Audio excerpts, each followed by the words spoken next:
What's up, YouTube? Testing out some new camera equipment, and I was asked about this bultac. Actually, there are quite a few people asking me about these. I don't think they got enough coverage.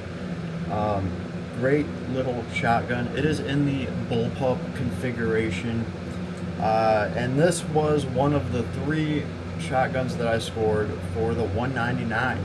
Just figured it would make good content to try this stuff out. Was pleasantly surprised with this one and my Tokarov actually. The other one I haven't got a chance to shoot yet because my indoor range will not allow them. Somebody already blew a hole in the ceiling with one of the Raptor grip shotgun things, so they're just not taking any chances. But this one's performed very well. She's getting close to that 500 shell count, and I know a lot of people are going to say that ain't shit. Actually, for a shotgun, 500 rounds is a decent amount. We're talking about a very volatile system, right? You are shooting a lot of grain and a lot of mass, and it's a big shock on whatever system that you are running those shells through. So the fact that this thing has ran so well, she feeds great.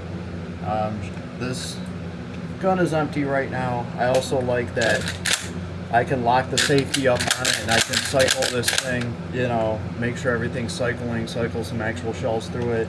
The safety feels very well, very good, works very well, sorry. And they have this nice little clever lever here to unlock the pump action so you can cycle everything. Right, this thing holds 5 in the tube, and it's got that sweet bullpup setup. This thing is very short. If I compare this to a Tokarov, Tokarov is a much longer shotgun. So right now these are being sold in France for like $600. They're competing with Winchester and Mossberg. And I mean, the one thing they have going for them is they are in the bullpup configuration. So if you want that, you kind of have to get it from them. At the same time, though, for the $600 price point, a Mossberg is most likely going to last longer. I can't even argue that. And a Winchester, they're much more established names. These things are coming out of Turkey, okay? One of the worries that I have about these things is the standard of metallurgy. Could be an issue from that part of the world.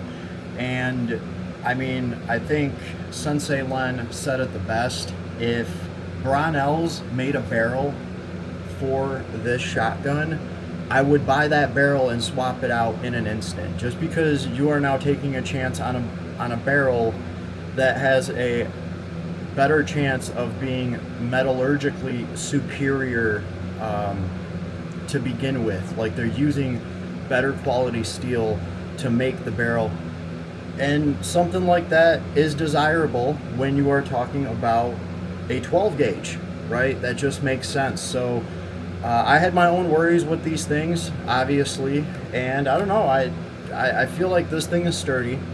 These are proof tested, and I felt like for the price, why wouldn't I try it out? Now, obviously, I've had to upgrade mine, and I've had to add this clamp, because this rail actually wants to pop out, and that is because I had it loaded up with, I got an optic up here for no freaking reason at all. I have a laser, which actually makes a pretty cool little laser. I just dig the color of it. It doesn't really weigh much. The other thing I had on here was an actual like rifle size flashlight. I wouldn't do that. I wouldn't overload this rail unless you want to add one of these clamps right here.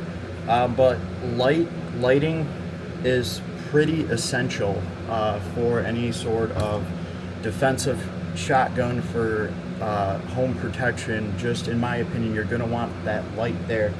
What I would do for these, let's see, I have one of them right here. This is our 308 test rifle. It has a Votatsu light and laser on it. This is the largest variant of the bunch.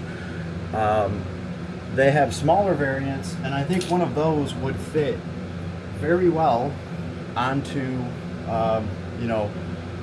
this bultac setup. So that is what I would do. I would just get one of the Rotatsu light and lasers. You're getting a light. Just turn that one off later. You're getting a light and a laser together, right? I have a bunch of these lights, as you can see. This is one of the smaller ones. They have the magnetic charging, so that is pretty cool. It is convenient. And the batteries on these last surprisingly long. I do not charge these things, and I'm always flicking them on and messing around with them. And I am very surprised at the longevity that we're getting out of these batteries. The efficiency on these things are awesome. The price is good, and they don't have like a classic flashlight clicker.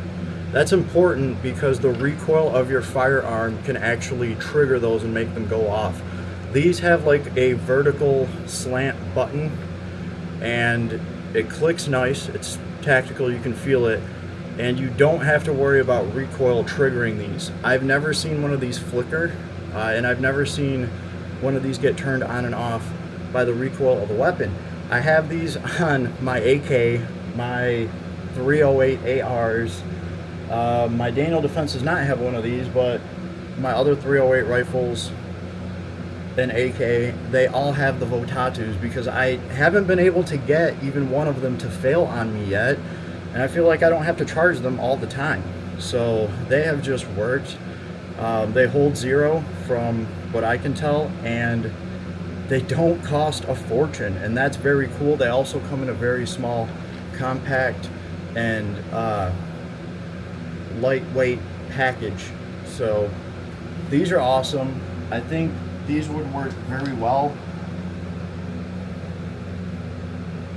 for the Escort shotgun, right? And that way you're not putting a ton of weight on here, and you probably then don't have to deal with something like this. Aside from that, mine has tape on it because of these pins. This was a flawed design, and Hatsan has already addressed this. They have fixed this. They have a new system in place. They even have this set up where you can take this gun apart now without having to take all this stuff out. And if you do have to take these out, they have, I can't describe it, but they have this engineered differently now. As a result of mine though, I just put tape over my pins so they could never walk out even if they wanted to. And I've just been shooting the shit out of this thing and only cleaning the inside of the barrel. And obviously we can see inside of my chamber in here, it's nice and shiny.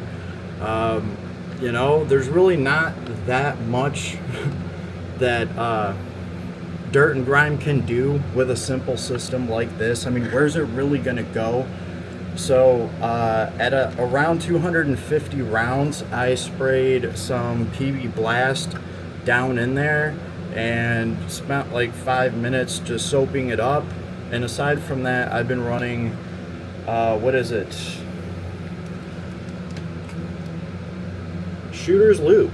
I've been running their solvent, and I just put their solvent through the barrel and just wipe everything down. I've never had an issue with this.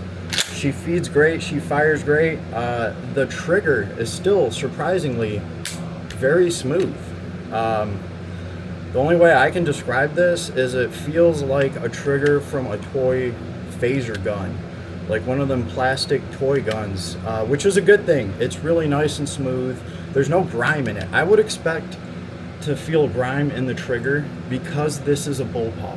Bullpups have an issue with grimy triggers because the action of the trigger has to travel usually down some kind of long linkage that goes all the way back here and triggers an action to happen way back here. So typically these have had like a long linkage in here, and it makes for a grimy trigger pull. This doesn't have that at all. It's very smooth. I just think it's great. I'm very surprised at how good the trigger is on this thing, and the fact that even after I've used this shotgun for a while now, it's been sitting around in a high humidity environment, I don't feel any grime on this trigger, and that's very reassuring as far as this shotgun goes. Would I buy this thing again? I probably will buy another one of these that has the new setup and everything, Or if anything breaks on this bullpup and I have to take this thing apart, I'll reach out to Hatsan, who is now selling parts here in the US, and I will tell them whatever part I need, and I will ask them if I can just get the upgraded, you know, front pump assembly with the swapped out pin system. I'm sure by then, in fact, I think they already have a package like that. Somebody left me a comment letting me know that they ordered something like that from them and they took care of it. So I'm sure all I have to do is reach out to them. But for now, this thing's been great where it's at. I'm just gonna keep cleaning the barrel out every couple hundred rounds, and I'm just gonna run her like this. And we'll see what it do. I think I will put a Votatu light on here because that is just important to have for any of these shotguns that you would want to use in a bad situation. And honestly, I would have no problem grabbing this thing if a home intruder, you know, busted the door down. This is one of the closest guns to me. I would not pass this thing up because it has been reliable, and I feel like it easily will be reliable for hundreds of rounds to come. So we'll find out. I have more slugs to put through this thing, and I feel like, I mean, a lot of the shells that I fed through this are 3-inch shells already. They're like the Magnum loads. So I'm using 2 3/4 now. They seem to just be easier to cycle. Plenty of power in those, and this thing cycles them great. So no issues. Highly recommend these for the $199 price. I doubt they're going to be that forever. This seems like one of those brands that's going to grow. I mean, they're listening to their consumer base. They're listening to, actually surprisingly, YouTubers, and they're making the fixes and changes on their guns like they should be, like a good company should be. So still one of my favorite. I call this the Robocop shotgun. Look, it's even got like these red accents here on the little muzzle device. It's just freaking awesome. And yeah, scoop one up for $199 while you can. I'll be perfectly honest with you, I would even pay a little bit more for one of these if it had everything fixed. You know, I think they're worth it, and that's just my honest personal experience that I've had with this. I wasn't paid for any of this. Nothing was sent to me. You know, it's not anything like that. I bought this thing legitimately fair and square with my own monies, and she's been a breeze. So, you know, just me being honest over here. And the content that I've made on this thing, I keep having people ask me questions about it because it is an interesting piece, I think. So yeah, for that price or even around that price, I definitely wouldn't mind having another one of these. So you know, that's my rating on it. Anyway, have an awesome day. Thank you for all the support, YouTube. You guys are awesome. Later.